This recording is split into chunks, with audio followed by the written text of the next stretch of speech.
Welcome to Chargeheads. We're here with Clive and we're going to go and take out a modified Tesla Model 3 Performance and go through all the tricks and modifications on the car.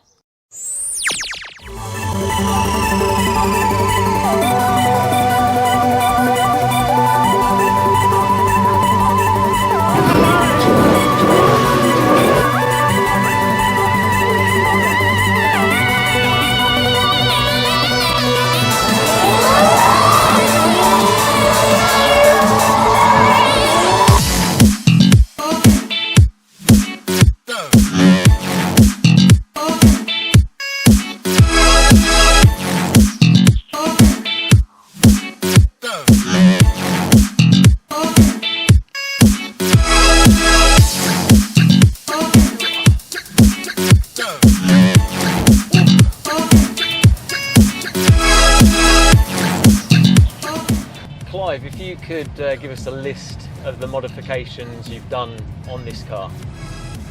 Yeah, I've changed a lot of suspension arms, and I've changed most of them with billet aluminium and a sealed spherical bearing, Yeah. which reduces movement of the bush as such.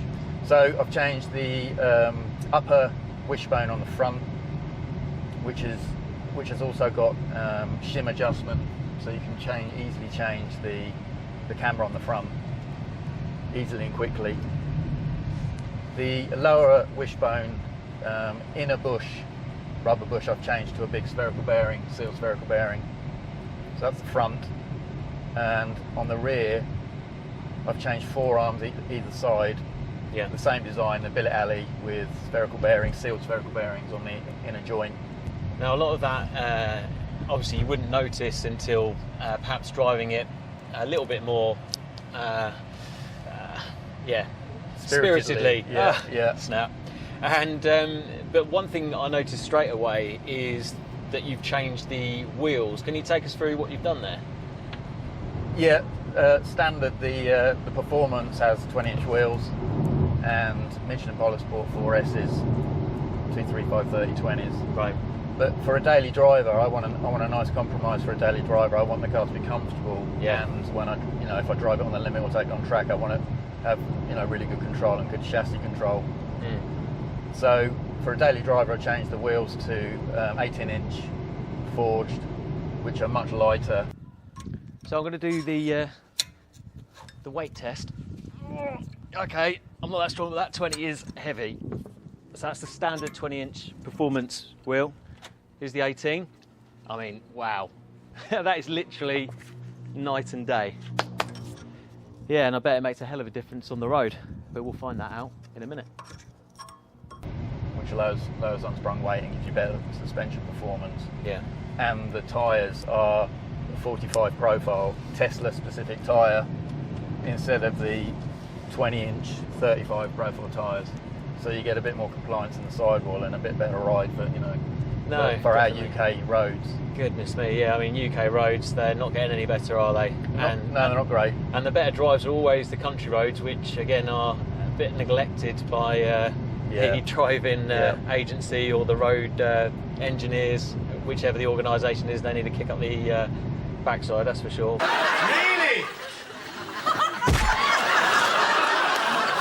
But yeah, I mean, it's still, what I've found is, although it hasn't got the big wheels, and I know that in this day and age, a lot of people go for the look of the bigger wheels to make the.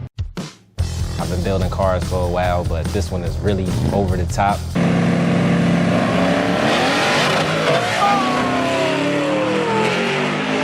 Look better, I suppose, in some people's eyes.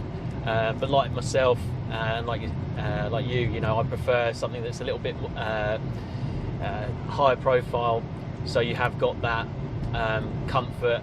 And you're not, breaking wheels or bending wheels. That's the thing. Yeah, and the standard 20-inch wheels are cast, and they're very heavy. Right. Because they're cast, they're lower strength, so they beef them up so they won't break every time you hit a pothole. So they're 15 kilos a wheel. Right. And these 18s are about 8.5 kilos. So the suspension can then work much better. It's got less mass to control. On top of that, I've got KW variant 3 suspension, which is a double adjustable coilover kit. It's nice and compliant, but still got good control, as you can probably tell. Yeah, no, definitely. The car doesn't feel floaty. No, I mean, I did, in preparation for the drive on your modified Tesla, I drove my friend Stefan's car, which is a standard Tesla Model 3 Performance with the 20s on. And yeah, I can definitely notice it's tauter, but you're not losing any of the comfort, which, you know, from the mods that you've gone through, does suggest that that's the best real world kind of suspension in my mind. It gives you a nice compromise for the road. If I go on track, I can stiffen the damping, stiffen the compression, the rebound a bit, and give me more control. Yeah. And also I can put the 20-inch wheels back on a smoother track and have the lower profile tyres and the wider Tesla specific Michelin Pilot 4S's. And have you got any future mods that you're going to be doing to the car, or any of you got in your mind at all that you want to do? Yeah, I mean, eventually the brakes are going to need addressing when I start doing a bit more track work in it. Again, they're a performance brake caliper as such, but the disc is quite thin and quite small diameter, and it hasn't got much thermal management. Isn't very thick, so you can't get much airflow through it for cooling. I mean, they've designed it as a compromise for, you know, mainly road use and perhaps a couple of laps on track. But if you want to use it really hard on track for multiple laps, the stuffing standard brakes will struggle. So yeah, I mean, I did a little bit of research before coming to drive your car, and you've got the mountain performance, mountain pass performance options, and you've got unplugged performance suspension options as well. So there does seem to be quite a few options popping up now, whereas before, obviously you've had this car for year and a half. Yeah. I mean, how have you noticed that there's been a lot of companies come on the market with parts for upgrades? Not a huge amount, because the rarity of the car. Yeah. Those two companies, Unplugged, are in the US, and Mountain Pass Performance are in Canada. Yeah. Mountain Pass Performance are the guys that first found that started modifying Tesla Model 3s, and I got to know those guys through the community, and I looked at their products, and the guy who runs it, Sasha Ranis, he's ex-motorsport guy. He's very technically minded, and you can see he's put a lot of thought into the product. He wants to design parts for road cars so you don't ruin the car. You know, you don't make the car harsh, but you still get an increase in performance. Right. That's his ethos. And their customer service has been, they're just excellent.